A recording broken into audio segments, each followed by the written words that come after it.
Okay, welcome everyone to today's Google Webmaster Central Office Hours Hangouts. We have a bunch of people here already, a lot of questions that were submitted.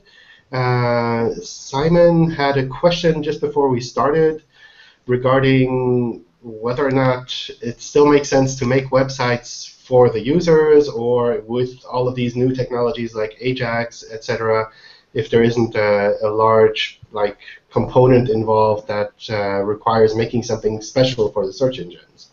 Is that about right? Yeah, that sounded very good. Thank you. Okay, so I think in general it still makes a lot of sense to primarily focus on the user and to make sure that their user experience is as good as possible, that you have something really fantastic that you can offer them. At the same time, if you need to make sure that this content is also available in search engines, there's some technical kind of requirements that you need to fulfill. On the one hand, we need to be able to crawl these pages so that we can actually find this content. On the other hand, we need to be able to kind of understand this content on those pages as well. So, for instance, if a page is just an image, then that's sometimes very hard for us to understand. But if there's something like a subtitle on an image, that helps us a lot. If there are things like links with anchors within the website to those images, that helps us a lot as well. So I think primarily you still want to focus on the user and make sure that they're able to use the websites as good as possible. If you need to have search engines crawl and index your content, there's some basic requirements that are still kind of required. So you can't take any random new technology and say this works great in some browsers and assume that it'll also work for search engines. Specifically for Ajax, there's the Ajax crawling technique where, like you mentioned, you can make like a parallel website for crawlers. We're getting better and better at understanding Ajax content as well, but even when we can kind of process the JavaScript directly and see what content is being pulled in, we need to have unique URLs. So it needs to be that you have some kind of a URL structure for this content that we can pick up on. And we need to have some kind of basic unique content on these pages when JavaScript is not enabled.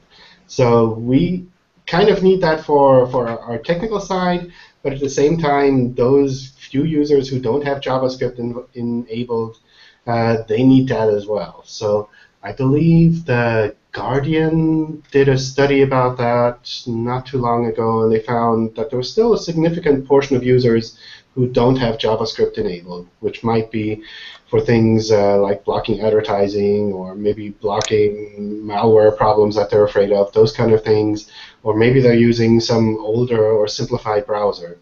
And that was, I think, somewhere around 5%, something like that. So it's a small number of users, but it's still something to keep in mind. So if you want to go towards Ajax, I think that's a great opportunity. You just need to make sure that you have unique URLs, and that on these URLs, when they're crawled, there's at least some minimal amount of content that's available without JavaScript. If you expand that with Ajax with JavaScript, that's fantastic, but at least it needs to have some minimal amount. Okay, understand. Thank you. So, but the second part of the question was more like websites which focus on images and multimedia content. Would you recommend doing like some marketing blah blah at the bottom or the left side, which is really not so much important for the user, but doesn't at least disturb him to kind of show search engines what the page is about?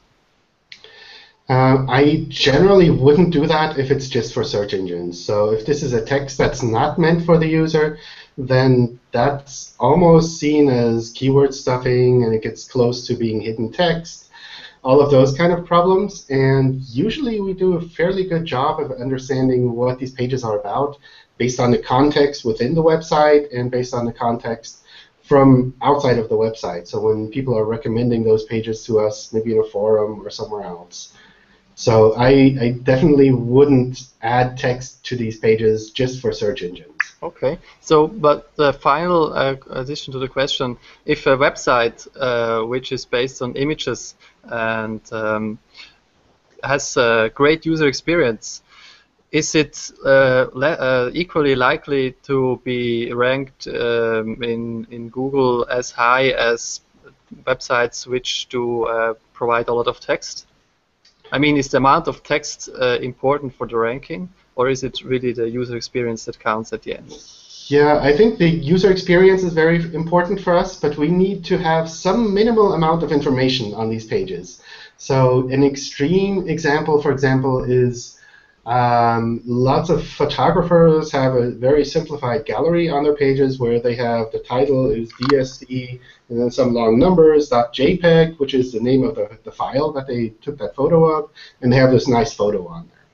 And for us, when we see that, it's very hard to say, okay, this is a nice photo, but what should we rank it for? We don't really know. Whereas if someone were to take this photo and bring it into a forum, for example, and they write a forum post about their vacation that they had, and they include this photo and say, this is kind of what it looked like at my hotel, then we have a lot of information on that page that gives us a little bit more context about the image.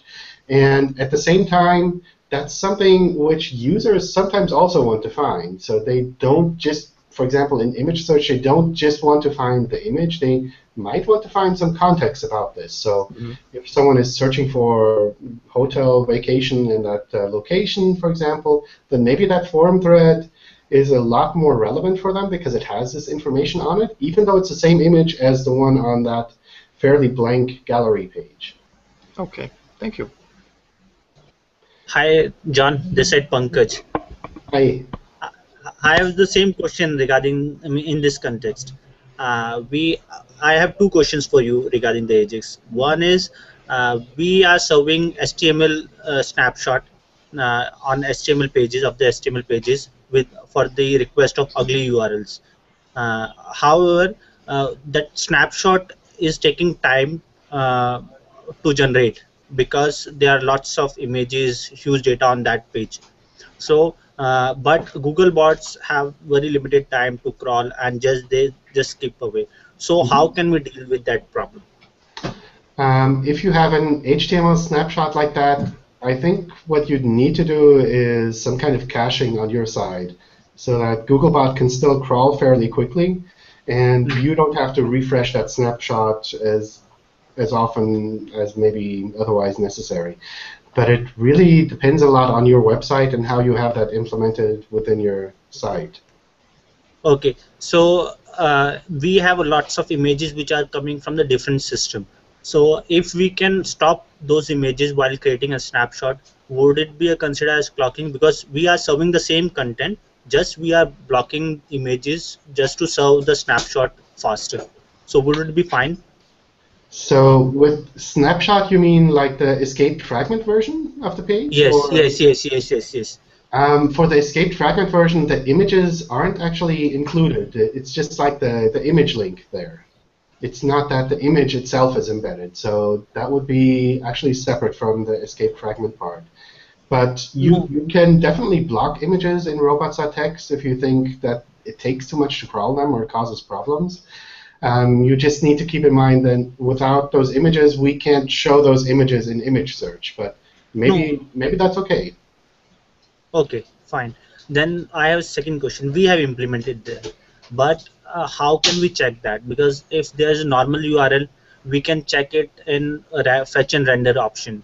But we are creating a ugly URL which is temporary URL, and we do not want to serve to the users. So if we do that fetch and render of that ugly URL, we can see the content in that.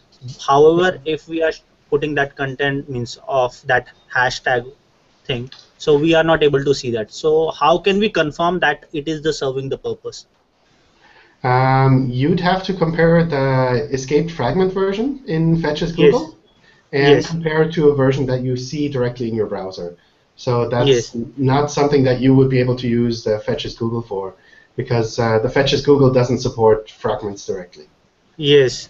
So our question is, how can we check that we are serving the right content in means Google side? Because we know that we have already implemented that, but fetch and render is something that we can cross check and confirm. Yes. But so how can we do that? I would take a look at the preview image that's shown in Fetch's render and compare that to what you see in the browser. Okay, so you mean to say we have to check the escape URL, Yeah, ugly URL, exactly. fetch and render, Yeah, and if it is the same, so we are serving the purpose. yeah, Okay, exactly. thank you. So Sure. now, Ajax is something that we have discussed. Now I have second question. My other aspect to discuss about is Okay. related to the dynamically serving the content on the same URL. Okay. So in that, if let's say we have country specific content and we have only single URL, let's say xyz.com, and Mm-hmm. we, on that we are serving some content for US users, US content, for India users, India content. But my point is, will it leverage or give the same priority of using the ccTLD for these two domains? If you use the exact same URL to serve the different content, we'll only see one of those versions. We won't see both versions. So if you dynamically serve like the different country or the different language content on the same URL, Yes. we'll index only one version, probably only the US version. So we won't even see the Indian version. So what you would need No. to do is have the Indian version on a separate URL, or the other language, other location versions on separate URLs, so that we can crawl and index them separately. And then using something like the hreflang, you can refer us to the different versions. Wouldn't it be fine that means we are using very HTTP header request format to serve this? So that means we are telling Google that we have different content. So wouldn't it be the same purpose serving as ccTLDs, or means different URLs? Um, if you use different URLs and you use the geo-targeting feature in Webmaster Tools, yes, that would be equivalent. That would So be a good way. yeah. So if you have a .com and you have /India, for example, /USA, and in Webmaster Tools you say /India is for India, /USA is for the United States, then that's fine for us. Okay, so let's say it's a country specific. Now, if we talk about the device specific, we are serving content for mobile users and we are serving content for desktop users. Mhm. So in that case, also Google will index only one type of content. I would check out the smartphone guidelines that we put together. There are Okay. 3 options that you can use for that. You can use different URLs, you can use the same URL, but you have to let us know about the settings. But in the Okay. guidelines, you should find all of that information. What we look at the guidelines, we didn't find that whether it will index only the one content or two content. What it says that we need to use a very HTTP header to Yeah. serve the content, to inform the Google means search engine bots that we are serving different content in different user bots agents. Hmm. So just to avoid the clocking, but Yeah. it is, I just want to ensure that in searches, for let's say mobile searches, we are serving the mobile content. In desktop searches, we are serving the desktop content on the same URL. That I want to confirm that. What we would do is we would index the desktop version, and we would Hmm. recognize that there's a mobile version that's equivalent to this content, and we would Hmm. show it for the mobile users in the search results. So in a case like that, we don't need to index it separately because it's the equivalent content. It's Yes. you access it once on desktop, once on mobile. Maybe the layout is different, maybe the sidebar is different, maybe there's some content missing. But if it's equivalent, then that's fine for us. Then we don't need to index it separately. So can we conclude that we have to have two different URLs to index two different content, whether it be a different language only? Yeah, for language and location, you'd need to have the different URLs. For different devices, you can use the same URLs. Okay, fine. Thank you. Sure. All right. Let's grab some questions from the Q&A, and if you guys have anything to add in between, feel free to jump in. I get oops. Let me just mute you. I get negative SEO attacks, page A loses rankings, I see new spammy links and even bad 302 redirects pointing to it. I disavow those URLs with the domain directive, and the ranking for that page pops back up in 3 to 4 days. Is this actually working? You're probably seeing something different than anything involved with negative SEO or with those specific links, because it generally takes a bit of time for us to actually crawl and reindex and reprocess all of that information. So if you're seeing the ranking pop up and down within a couple of days, then that's probably something different. Usually that happens when our quality algorithms are kind of on the edge, and they don't really know, is this a great page or is this a kind of a middle quality page? And it's kind of fluctuating between those two variations. So what I'd recommend doing there is just really making sure that your website is as high quality as possible, so that we don't kind of fluctuate back and forth between thinking it's a great site and thinking it's maybe not such a great site. So I'd focus more on making sure the quality of your page is as high as possible, and probably worry less about these negative SEO attacks. I mean, if you see problematic links, you're welcome to disavow them, but you generally wouldn't see effects within a couple of days. John? Yes. So what you're saying there is that, like, if your site fails one filter, like doesn't do so good on Panda, then it might get a little more focus from another filter? These algorithms tend to run completely independently, because we try to make sure that our algorithms are able to focus on one specific aspect, so that it's not this kind of overlapping aspect there where one algorithm triggers, and because of this algorithm, the next one triggers, and the next one triggers, kind of leading to like a cascading failure. Instead, we want to make sure that these algorithms run as independently as possible, so that there is essentially no big overlap between them. So just because your site kind of isn't seen as being such a high quality site doesn't mean that links will be seen as more problematic. Okay, yeah, because I remembered one time there was a discussion about, or Matt was saying last summer when they were looking at softening up some of the algorithms for sites that were kind of on the borderline, that they would look for additional signals. So in my mind, I'm thinking, okay, if that's Panda looking at quality, then are those additional signals related to something else, like offsite links or something, or are we looking at more specifically that algorithm where it is just looking closer at the quality? Yeah. Usually we try to keep the signals as separate as possible, so that it doesn't happen that like one change triggers a lot of different algorithms, because then we could probably just simplify those different algorithms into one. And having fewer algorithms always makes life easier.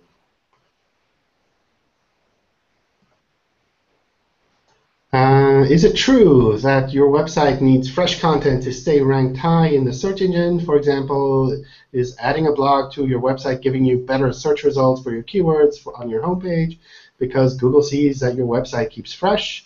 No, it's not true that you need to keep updating content on your website. Sometimes websites are really fantastic and they haven't changed in years.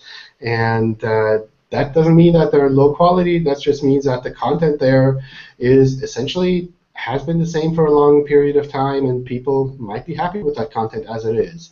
So it's definitely not the case that you need to keep updating your content. On the other hand, especially things like blogs, they give a lot of extra context for your website. So maybe if you only write about your articles, your products, or your services that you're selling within your main website, and your blog gives a little bit more context to the bigger picture of how these products and services might be used, then that could attract a different set of users. So it's not the case that the blog itself makes it look like the website is fresher and therefore ranks more, but it's just that the blog has slightly different content that might be attracting different users. So I definitely look into different kinds of content that you might be able to add to your website. That could be a blog. That could be something more about, I don't know, maybe photos. maybe even a feature where people who use your products and services can comment on it directly, like reviews, for example, or something like that. So essentially, adding more content to your website is almost always a good thing, as long as you can make sure that this content is really high quality and something you'd like to stand for on your website. Okay, but is it so that the blog also tells something about the homepage? If you write a lot of blog articles about the subject, or does Google read the homepage as a separate page? We look at that separately. What might be happening is if you have the blog also like in a sidebar on the homepage, something like that, we recognize that the homepage is changing more frequently and we try to crawl and re-index it more frequently. But just because we crawl and re-index it more frequently doesn't mean that we'd rank it more. So we see the crawling frequency more like a technical aspect, and the ranking side is something based on the various signals that we collect there that isn't necessarily based on how often we crawl and re-index a page. Okay, thank you. There are URLs. Yeah, go for it. Yes, I have a question for you that page speed is very much important into this scenario to be rank higher, right? Am I correct? One of the good signals. Not that important, but it's something which users definitely recognize. Yes. Okay, so in mobile context, how much valuable it is for page speed? At the moment, we don't use any kind of page speed measurement for the mobile rankings. So we try to use the desktop rankings on mobile, except for situations where we find a mobile page doesn't work at all on mobile. So for example, if a mobile page has a lot of Flash content, then that's something where we'd say, this doesn't really make sense to show to people on smartphones because they can't see it. So that's when we would demote it in the search results. But if the mobile page is kind of reasonable, we would show it normally like we would with the desktop page, even if it's fairly slow. So I think over time, we might be able to go into that direction and say your mobile page should be really fast and should be able to render within a couple of seconds. But at the moment, we're still very early on the mobile side in that so many websites are still doing so many mistakes on mobile that we can't really be too picky about what we would show in the mobile search results. Okay, so means if we make a website responsive, so we may have multiple CSS and different JSS, but if we don't want means Google to crawl that, so somewhere is it hampering in crawling our website? If you block crawling of the JavaScript and CSS, usually that can be fine. We recommend not doing that primarily so that we can recognize the content on your pages. So if you're using JavaScript or CSS, for example, to do a responsive design for mobile, and we can't crawl that JavaScript or CSS, then we can't recognize that you're doing something really smart. So if you let us crawl that, then we can kind of credit your website with that extra value that you're providing. Okay. So for you that if we are offering the JSS and all this stuff accessible, so and if you find that it is something providing value to users, so you will value those signals, right? Yes. Am I correct? Okay. Yes. I mean, if we can pick up more information about your website from the JavaScript, from the CSS, then that definitely helps us. It's not that we'll put your website on #1 ranking for all of your keywords, yes, but it definitely helps us to understand the context and your content a lot better. Okay. And now I have few questions related to internal links. So let me get through some of these submitted questions first, and I'll open it up for general discussions in a little bit. okay, thank you. All right. There are URLs in my disavow file that are no longer in Google Index or cached. If no one is linking to these URLs and Google never revisits them, will they ever get disavowed? Generally, if they're not in our index, you don't need to disavow them because we're not going to use them for any links there. So theoretically, you could remove them from your disavow file. You could also leave them there if you're worried that at some point we might crawl and index them again. but if they're not in our index, then that's essentially fine. Why is it taking so long to refresh Penguin? Come on, Google, you should be faster. We talked with some of the engineers about this, and they are working on this, so it's something where we're working on an update. At the moment, I don't have anything to share with regards to when that'll actually happen. But it's been a while since the last one, so I can see that they're probably working a little bit harder on this. I broke my blog post into pages with 50 comments. The pagination is reported as duplicate content in Webmaster Tools. I already use canonical URLs. What else can I do? Essentially, that can be fine. If you're just paginating based on comments and you have a lot of comments on your pages, then that's something that we'll recognize. We'll try to crawl and index those individual pages with the different sets of comments.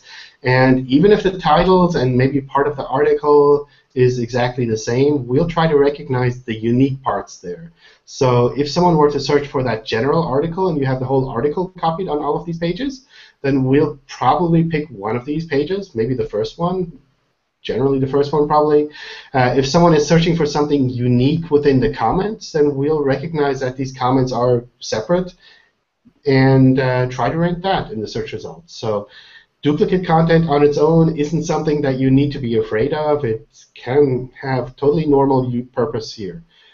Sometimes there are technical reasons for that. Sometimes with pagination, you have things like this as well. So nothing really to worry about there.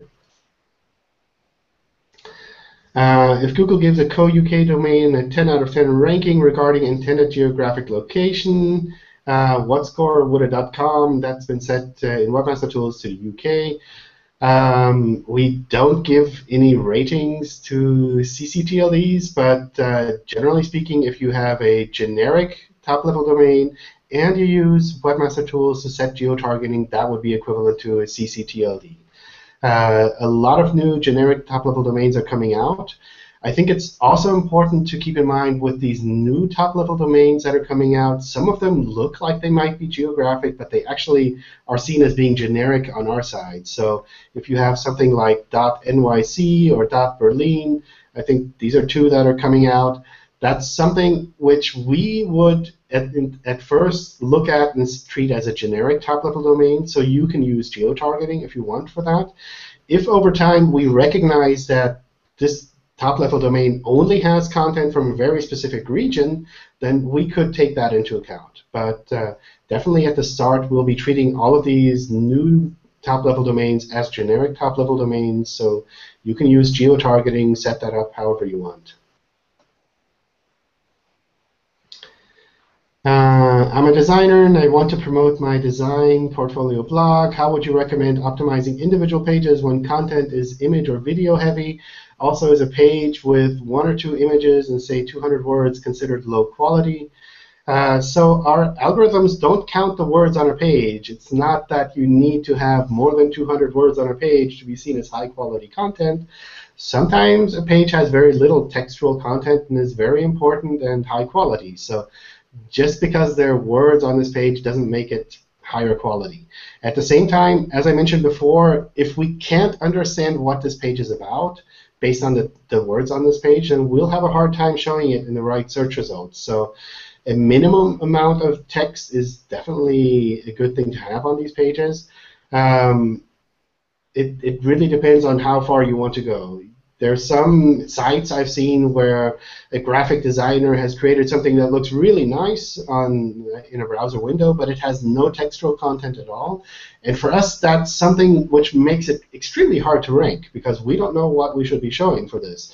Maybe we can't even recognize what's shown on the picture. It's not that it's a photo of something very specific. So sometimes those are very tricky situations. But at the same time, if you have something like your home page, or if you have a separate blog, if you have other pages that do have a lot of text, then that can kind of compensate. At least those pages can rank for those queries. It doesn't have to be that all pages within your website have to have a lot of text on them. Sometimes, like a gallery, that's totally fine. I have a similar question about video in your website. Does Google see when you embed videos from YouTube in a website? For example, you're making a video course. That can be very interesting to people, but how do the search engine look at your page when you only have video and a few words? Does it recognize the YouTube video with the keywords in it? Good question. I don't think we pull in content from the YouTube video. So we try to primarily focus on your page and how that page kind of has a context within your website, within the internet on the whole. So things like anchor text for links leading to that page, that helps us a lot. But if there's primarily like 2 to 3 videos and very little text, maybe just like a heading, then that's really hard for us to kind of figure out what we should be showing this for. In comparison to maybe the YouTube landing page that has a lot of text on it, maybe that even has a lot of comments on it, that's a lot of text that we can use to kind of rank for. But if we don't have much, it's very hard. Okay, but does Google see the video because it's an iframe? Does it read the iframe or totally not? We generally try to pull in content from an iframe. I imagine with YouTube videos that's really hard though, because a lot of that content is also in JavaScript or Flash, and I don't really know how YouTube pulls in things like the titles of the videos or the comments, those kind of things. So I would assume that we're not going to see a lot of content from those iframe embeds. Okay, so a little text would be nice. Definitely. I mean, sometimes it's also the context of these pages that makes a difference, where if you're seen as an absolute authority in this kind of topical area, and you compile a list of 2 to 3 or 4 videos that are really important, that maybe you created yourself, where everyone says this is the absolute best compilation on this specific topic, and they link to you with relevant anchor text, that's something where we could pick up on that as well and say, okay, this is a really good page on this topic, we should be showing it when someone is searching for it, even if there's not a lot of text on this page. Okay. But text definitely always helps. Okay, thank you. But by your authority, do you mean the channel, John? The what? You said we can tell if, like, say, you're an authority on this topic of these videos. Then do you mean the channel or those who are sharing the video? More about your website itself. So if we can recognize that your website really matches this topic of someone is searching for, and this page is very specific to something unique that they're searching for. So I don't know. It's hard to come up with an example offhand, but you could imagine maybe let's say a car manufacturer that is known to produce a lot of good cars, and they have a page with some advertising videos on that advertising campaigns that they had. And if someone is searching for this car manufacturer plus advertising videos, then maybe that kind of landing page where they compile those videos could have a good chance, because we understand that this website is about this car manufacturer. It's something that's essentially seen as being very, very relevant to this website, and we can recognize that maybe this page has the title advertising videos on it, and we can kind of work to combine those two. So that's something where we try to understand your website and understand how it fits in with the query, and if there's something unique within your website that matches the exact query, then we'll try to pick up on that. So in other words, an authoritative page is a page that it's on, maybe passing like a topical page rank or a topical authority back to the video that is showing. I wouldn't necessarily look at it like that, but I think that the general concept is quite similar, in that when we recognize that this website is very relevant for this general kind of query and it matches the specifics of that query, then we think that might be a good result as well. But again, if this is something that you're creating and you have these videos on your website, then adding more text definitely helps us understand it better. And it's not something that I'd say you can always count on happening, because maybe we see like a YouTube channel that has a lot of descriptions that also matches this kind of content that the person is looking for. So does it help to get a link from YouTube when you make those YouTube videos, to link them to your website? I think those links are no follow. I'm not sure. Okay. Okay. Okay, let's grab another one here. If Google can detect unnatural links, why do we still need to disavow them instead of Google ignoring them automatically? I read that competitors do negative SEO with spammy links to harm their competitors. What to do about negative SEO? I think the whole negative SEO topic is something we've talked about a lot in some of the previous Hangouts, so I'll generally skip that part here. In general, we do try to recognize problematic links, but we understand that we can't catch all of them. So the big problem here, from our point of view, is we see a lot of really problematic links, or a lot of problematic things that maybe you're doing on your website or outside of your website. And that leads us to generally maybe not trust your website as much as we would otherwise, because we don't know if all of the other signals that we're seeing from your website are really unique and compelling and really authentic signals that we should be able to trust.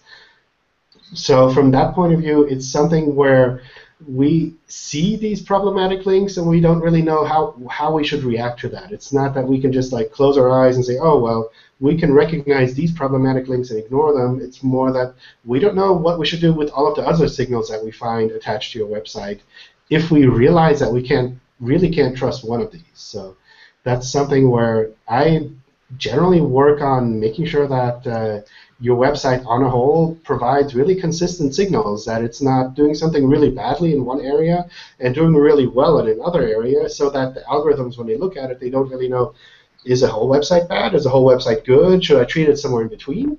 And instead, if you can make sure that everything across the board looks really good, then that's always a good sign for us. With regards to negative SEO, I think we generally do a pretty good job of catching those kind of things. If you run across situations where you think we're not catching something properly, then you're welcome to forward that on to us, and we'll take a look at that with engineers. Hi, John. Now, yes. Now can I ask questions? One more. So, just 1 second. Could you elaborate on the choice of removing author snippets from web results? I don't know, Joshua, you made this cool plugin I saw that restores them, right? Yeah, that's a useful one. This extension could restore your authorship photo, and then it could also restore your ranking. So you can see it however you want to see it. I thought that was really cool. Yeah. Ignorance is bliss. Yeah, I thought that was a cool idea. So in general, our idea here is to try to make the search results a little bit more consistent, especially with regards to mobile and desktop. And on mobile, adding additional images on a page adds a lot of latency, and it takes away a lot of room that could otherwise be used for other things. So we're trying to make it a little bit more consistent, and from our experiments, we've noticed that the click-through rate is more or less the same. So that's something where we think this is the right move to take to make sure that things are consistent and that authorship is used appropriately. So we're still using authorship. We still use Google+. This is not like the end of Google+ or the end of anything. We still process authorship information on these pages. We still keep that. We'll show your name in the search results when we can recognize that. And it's essentially just a change in the search UI. But you mentioned, it was mentioned that, like, in the news or in some articles, the publisher or page might show a different and smaller version. Will we see some page images used more for some time? I think the results that come in from Google News, which are in this news universal block, they might still have authorship photos. The in-depth articles, I'm not sure. They might also still have authorship photos. But at least for the general web results, we're removing the photo and the circle count and just leaving the name and the link to the profile there. Unless, of course, you have your extension installed. Yeah. Thank you very much. Right on that. All right. Hello, John. Yes. Now can I make a question? Sure. Yes, thank you. My question is related to internal links. When we go into the Go Webmaster, we found a lot of internal links numbers that means Google showed. But we have couple of footer links which are consistent, even though there are variation in the numbers significant. Let's say if we have a terms and condition, they have 70,000, we have a contact us page or maybe some customer care page which has 73 or 75,000. So there's a huge difference in that internal link numbers. So how does this happen? Especially if you have things that are consistently linked across the website, then I think those numbers are hard to kind of use directly. I'd use them more with caution. So I would more worry about pages that you find that don't have any internal links at all, which might be a sign that there's something technically broken with your internal linking structure. But as long as you see some information there, I think you're probably on the right path. Okay.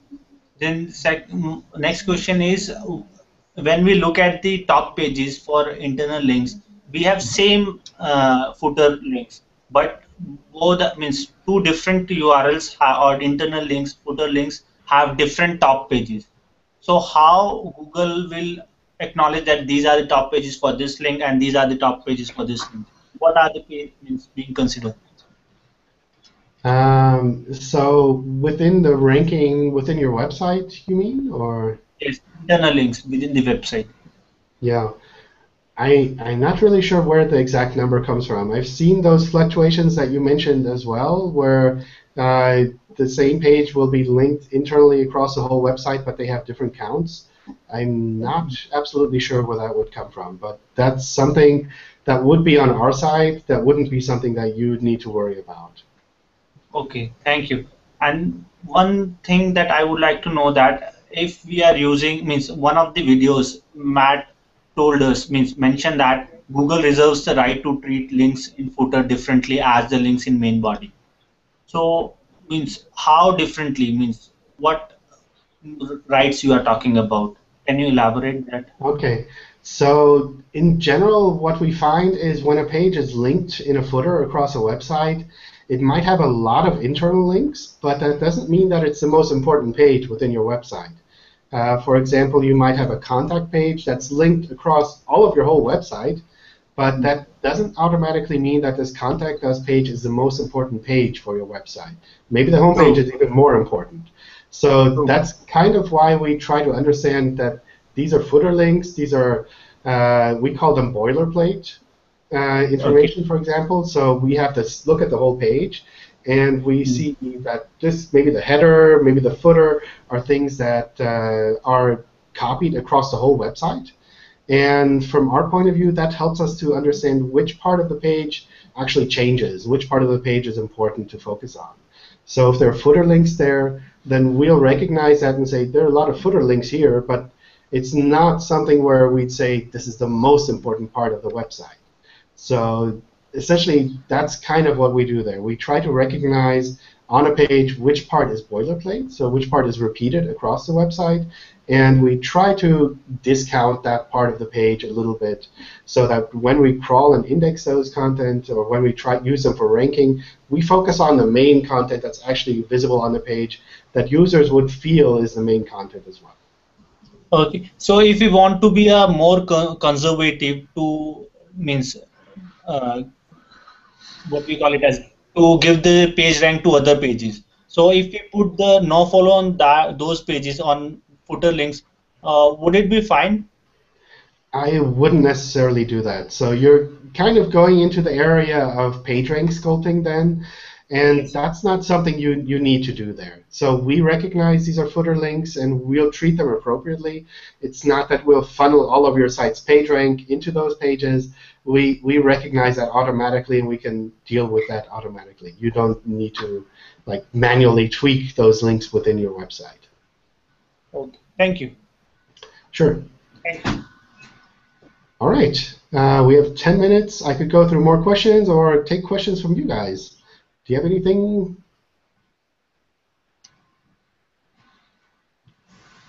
Nothing special? Okay, I'll just go through more of these questions here in the Q&A. If an IP address was used for spam, etc., does that IP stay marked when recycled to a new user or company? Does Google see a change of use of the IP and release it as a fresh IP, or do you suggest switching to a clean IP? In general, there are very limited number of IP addresses left, and almost all of them were probably used for something at some point or another. So that's not something you could really know the whole history of the IP addresses about. I think there are very few IP addresses which we see as being problematic in the sense that we can't really crawl them. I forgot what the name was for those kind of IP addresses, but usually you can't access them normally. So those are the kind of things where you need to be careful about. But if there was content there before, if content was indexed and crawled normally before on these IP addresses, even if that content was spammy, then that's not something I'd worry about. If you have a new website and you put it on one of these IP addresses, that's absolutely fine. Sometimes when you look at things like content delivery networks, those IP addresses change all the time, and they get switched between different websites, and that's not something you could even control. So we wouldn't necessarily kind of take action based on the IP address of a website. So it doesn't matter if you change your website to another hosting company with another IP, that shouldn't matter. That shouldn't matter. We have recently put out an article about site moves, which covers that kind of situation as well. I just make sure that from a technical point of view, you're doing the right things to move from one IP address to another, but it's not something where you'd see any changes in the search results because of that. Okay, it great. used to be that we would focus a lot on the IP address for geo-targeting, where we try to recognize the location of that IP address. But with the CCTLDs and the geo-targeting feature in Webmaster Tools and hreflang, that doesn't really play a role anymore. So if your IP address is located in, I don't know, Italy or in France or in the UK or the US, that's not something you'd need to worry about. Some CDNs even automatically switch depending on the user, so that's all fine. We have to be able to deal with that. Okay, that's great. Can I ask another question? Sure.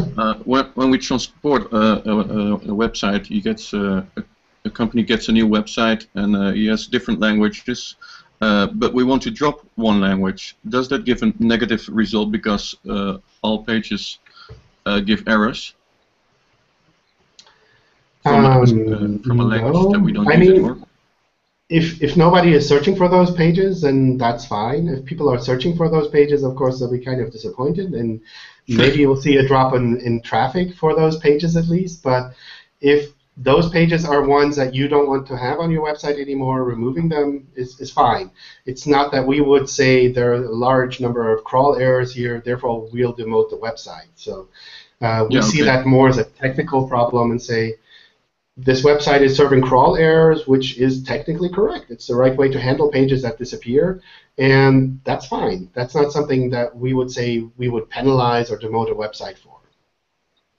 Okay, great. John, another question related to the authorship. For a little while there, we were seeing a few different levels of authorship. Some people were calling it A and B, or first and second level, where you'd and then some were also query related. And maybe if your authority wasn't good enough, or a lot of your content was not as high quality as it should be, then your image didn't appear, and sometimes your authorship entirely didn't appear in search results. So is that still effectively the same? In other words, and I imagine it would be that the content you associate with the things you put on contributor to and you post to, these things are all still going to affect your authority and authorship just as they ever were. Is that correct? I think for the most part, what we would do there is just try to focus on the technical aspects of whether or not authorship is implemented correctly, and just show that now. Now that we don't have to differentiate between showing the photo or not showing the photo, it's also more consistent, I think. If we don't show authorship at all, usually that means that the technical requirements are kind of missing or broken or implemented incorrectly. But if you have it technically implemented properly, we've been able to kind of crawl and index and process all of that. We should be showing authorship, at least with the name. I mean, when going forward, of course, with just the name. Yeah, because I think it was Matt or someone mentioned at a conference how when they started doing that, they found if they reduced the authorship showing by about 15%, based on the quality related to the authors, then they were able to greatly improve significantly improve the results of the displaying author results. Yeah, I think especially with the photos, that definitely makes sense. Maybe that's something we have to kind of re-evaluate when we have like more experience with just the name based authorship annotations that we have now. So I think these are all things which we're always experimenting with, where you're bound to see changes over time. So this particular change that we did now is, I think, just one of the many changes that we've done in authorship over the years. I think we've had it now for 2 years now, something like that. And I can definitely see the team reevaluating how it's working now, maybe looking at this in a couple of months, maybe in a year, and saying, oh, well, maybe we need to tweak it slightly differently based on this to make sure that people are recognizing that these are great authors, or to make it easier for people to kind of see the names or the history behind these people who are creating this content. It really depends on how things evolve, how users react to these changes, how we see the community around it evolving as well. Right, and as with everything in the algorithm, nothing's permanent. I said the only constant with Google is change. So you can also look at it as a kind of experimental. But in that sense, everything is. So is that what you're saying? Like, you never know what's going to happen with them. Well, I mean, we try to keep things consistent because users would be totally confused if we changed everything. But we do have to react to the changes in the environment as well. So, for example, if we were to show the authorship photo for all search results, then maybe that would be too much for the majority of the users, even if we had that information. So that's something where, in the beginning, when only very few sites implemented authorship, maybe it made sense to show them all. Maybe now that a lot of sites are implementing authorship, maybe it makes sense to kind of reduce that, or maybe to switch over to the text-based annotation. It's something that always has to be reevaluated. And when you look at maybe eye tracking studies that were done 2 years ago with the search results, they'll be completely different now when users are actually looking at it and when they've kind of had some experience with the search results as they are now. So that's something that I think is always evolving, that makes it interesting for us because we can't stop. Sometimes we'll see people come to us and say, hey, what are you still working on search for? It's like, it works, stop changing things. At the same time, the expectations change all the time. People are using search on different devices, on their phones, on the watches now from Google I/O. So it's always evolving.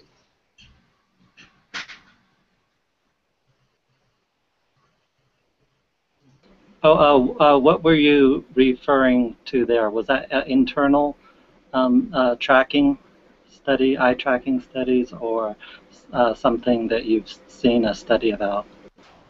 I I saw something a while back, but I'm not really sure where that was. That was externally somewhere. But we do a lot of studies internally, and as you can imagine, we don't make changes that easily in the search results. It's not that we wake up in the morning and say, hey, we should change everything to green because that's a cool color. We really try to evaluate the changes that we make and make sure that we're doing the right thing and that we're headed in the right direction. So we definitely do a lot of internal studies too for that, but I know externally people do studies about Google as well. So I'm sure there's some eye tracking studies around authorship as well somewhere. We do studies on Google all the time. Yeah. I mean, Not I always totally with, understand. not always with much success, but Yeah. I totally understand it can be frustrating when changes like these happen, but it's something that will always be evolving. It's never going to be static, and there's going to be new things that are coming up, and there are going to be old things that are going away, and things that maybe worked out well, maybe things that didn't work out so well. So that's something that kind of comes with the internet. It kind of keeps you young, or at least keeps you active.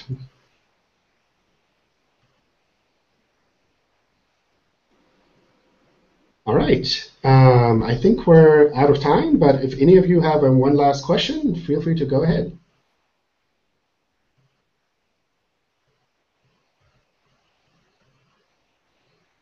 No last questions.